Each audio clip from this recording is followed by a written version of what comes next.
At exactly 4:47 a.m. on a moonless morning in the Strait of Hormuz, 6 Iranian Fattah-1 ballistic missiles punched through the darkness at speeds approaching Mach 13.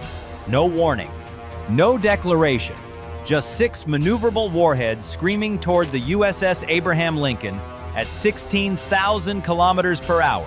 Each missile carried 400 kilograms of high explosives aimed directly at the most expensive warship ever built. The Iranian Revolutionary Guard believed surprise and overwhelming speed would shatter American air defenses. They believed hypersonic velocity meant invincibility. They had no idea they were attacking the most layered defensive network ever deployed at sea, and they definitely didn't expect the F-35C. The Strait of Hormuz isn't just water. It's a 21 nautical mile choke point through which 20% of the world's oil flows daily. Narrow enough that Iranian coastal batteries can reach almost any point. Deep enough for submarines to lurk. Iran has spent 4 decades turning these 21 miles into a fortress. Coastal anti-ship missiles, naval mines, fast attack boats, and now their crown jewel, the Fattah-1 hypersonic ballistic missile, unveiled in June 2023, operational since October 2024, designed specifically to defeat American carrier defenses through speed and unpredictable maneuvering. The Fattah-1 uses a 2-stage solid-fuel design with a maneuverable re-entry vehicle.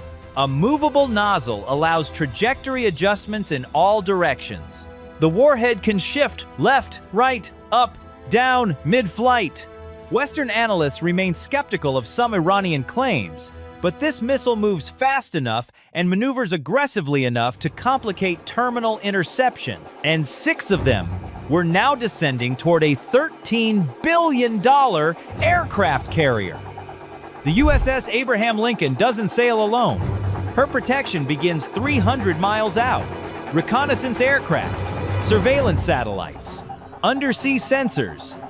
Those missiles were detected 11 seconds after ignition, tracked continuously by space-based infrared sensors. By the time the warheads began their terminal descent, the Lincoln strike group knew exactly where they were, how fast they were moving, and when they would arrive.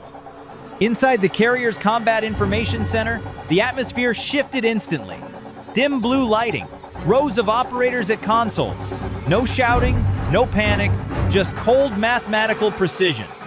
The ANSPY-6 radar painted all 6 contacts at 180 nautical miles. This isn't a rotating dish antenna from some Cold War museum.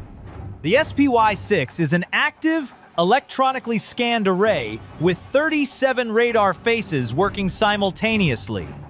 It tracks over 1,000 targets at once while generating 3-dimensional pictures sharp enough to distinguish a hypersonic warhead from its booster stage at ranges exceeding 200 miles. Those 6 Iranian missiles were lit up like Christmas trees on every display in the strike group.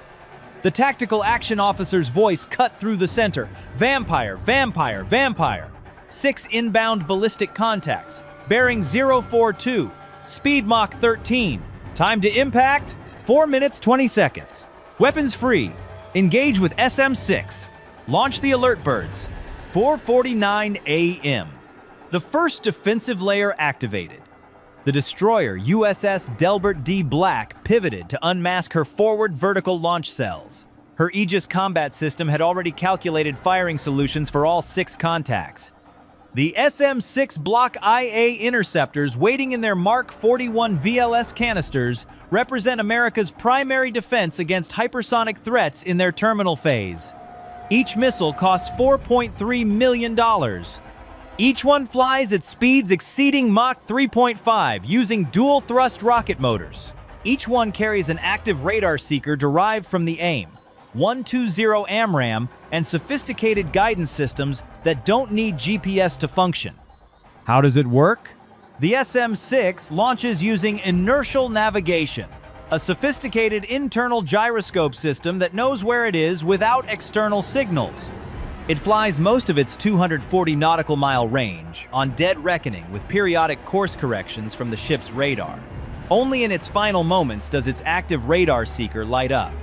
The missile pulls up to 50 Gs in its terminal phase to guarantee an intercept against a target moving 3 times faster than a rifle bullet. The first SM-6 screamed from its canister at 4:49 and 37 seconds. 12 more followed in rapid succession. Staggered timing, multiple approach angles. The goal wasn't to hit every missile.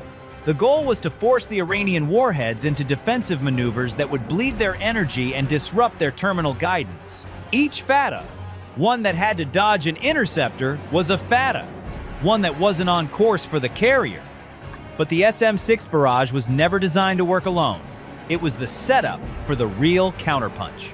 On the Lincoln's flight deck, controlled chaos erupted into precision. 4 F-35C Lightning IIs had been sitting on alert with pilots strapped in and engines warm. The carrier's electromagnetic aircraft launch system hummed to life. EMALS uses linear induction motors to accelerate aircraft from 0 to flying speed in less than 2 seconds.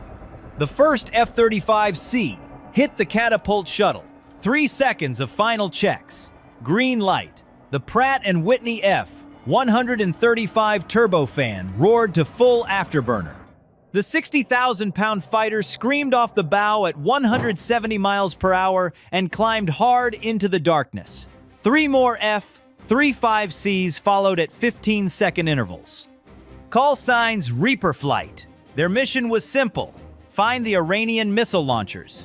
Destroy them before they could reload.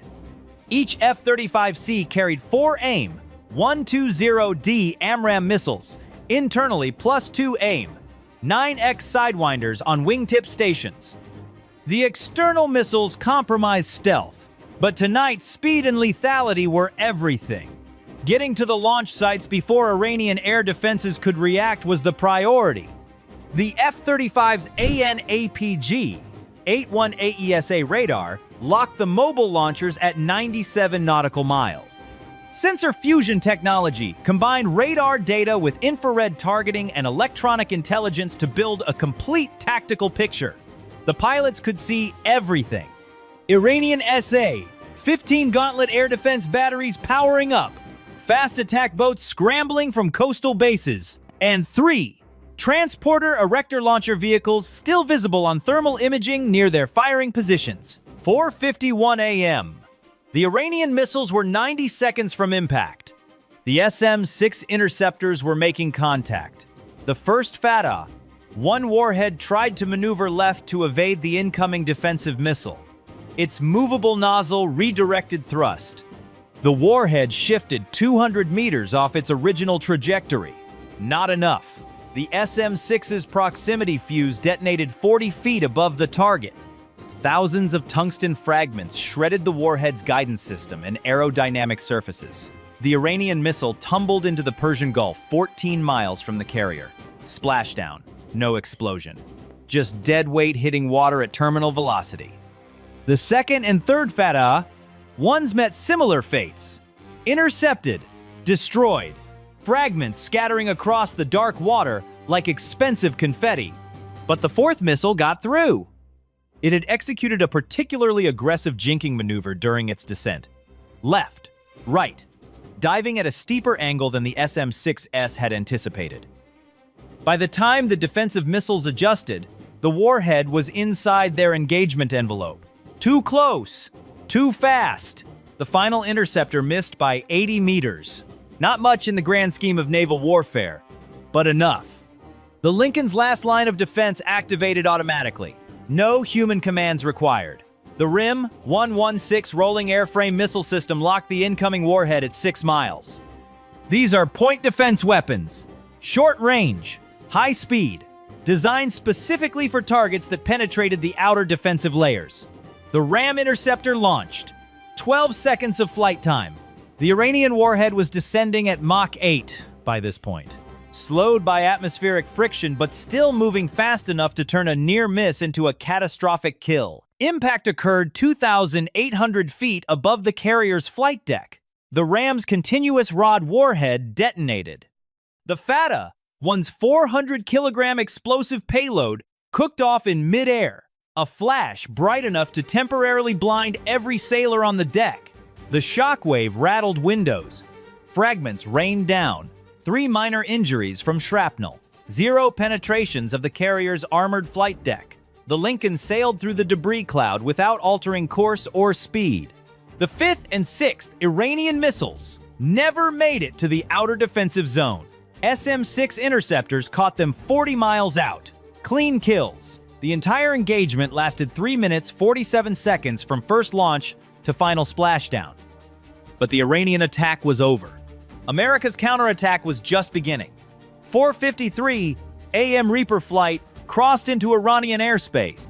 The F-35Cs weren't there to dogfight. They were there to deliver a message written in precision-guided violence. Each fighter had received targeting coordinates for the mobile launchers. Each pilot knew exactly where to find them. Iranian air defenses detected the F-35S crossing the coastline, but detection and engagement are two very different things.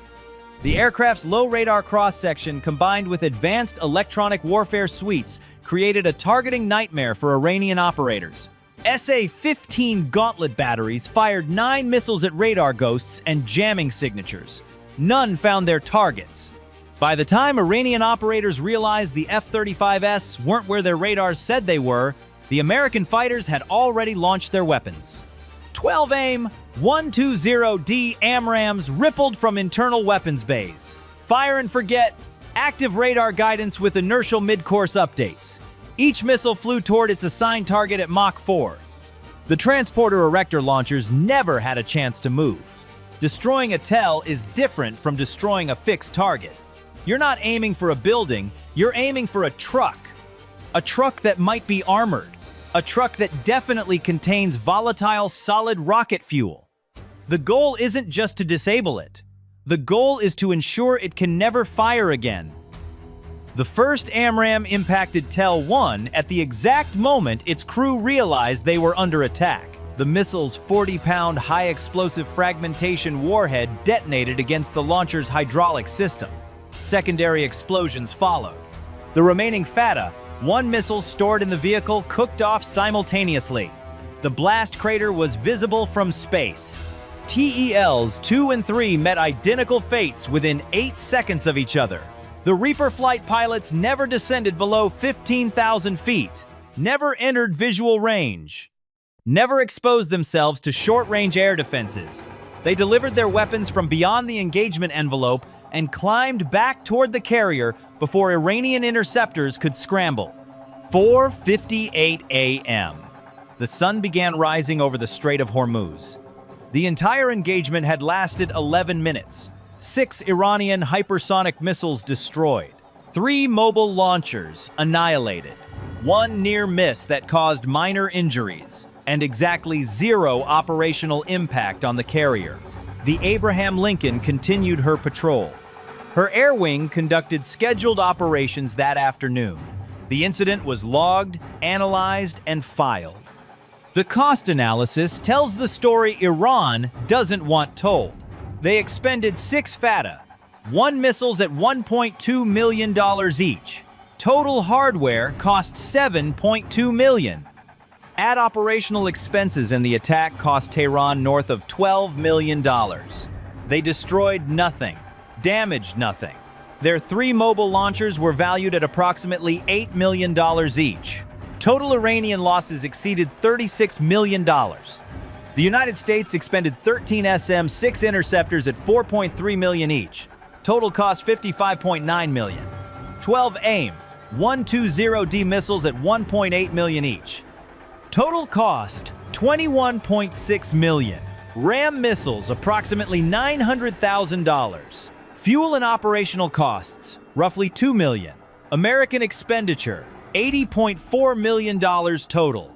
At first glance, the cost-benefit analysis looks terrible for America. But economics isn't the metric that matters. What matters is this.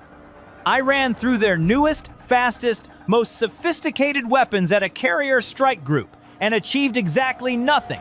The Lincoln didn't deviate 1 degree of heading, didn't alter speed, didn't cancel operations. The attack was absorbed, neutralized, and retaliated against before most of the crew finished breakfast. The broader implications rippled through the Persian Gulf within hours. Every adversary with carrier-killing ambitions just received an expensive education. Hypersonic doesn't mean unstoppable. Speed doesn't guarantee success. And attacking American naval power comes with consequences delivered faster than your missile launchers can reload. This is how modern deterrence works in the 21st century. Not with negotiations or strongly worded statements, with layered defensive systems that turn cutting-edge weapons into expensive fireworks. And with fifth-generation fighters that find your mobile launchers in the dark, destroy them from beyond visual range, and return home before you've finished counting your losses. Iran came to the Strait of Hormuz, looking to prove their hypersonic missiles could threaten American carriers. What they proved was that attacking a Ford-class carrier strike group with anything short of overwhelming force is strategic suicide. The outcome was never in doubt.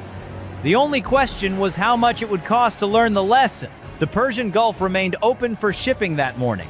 20% of the world's oil continued flowing through the Strait of Hormuz without interruption. No international crisis, no oil price spike. Just 6 missiles turned into scrap metal and 3 smoking craters where mobile launchers used to sit. Some lessons require explosions to teach. This one was taught with sensor fusion and the mathematics of what happens when 1970s strategy meets 2020s technology. If you found this breakdown valuable, subscribe and share this video. Your support brings more untold stories of modern military operations to light.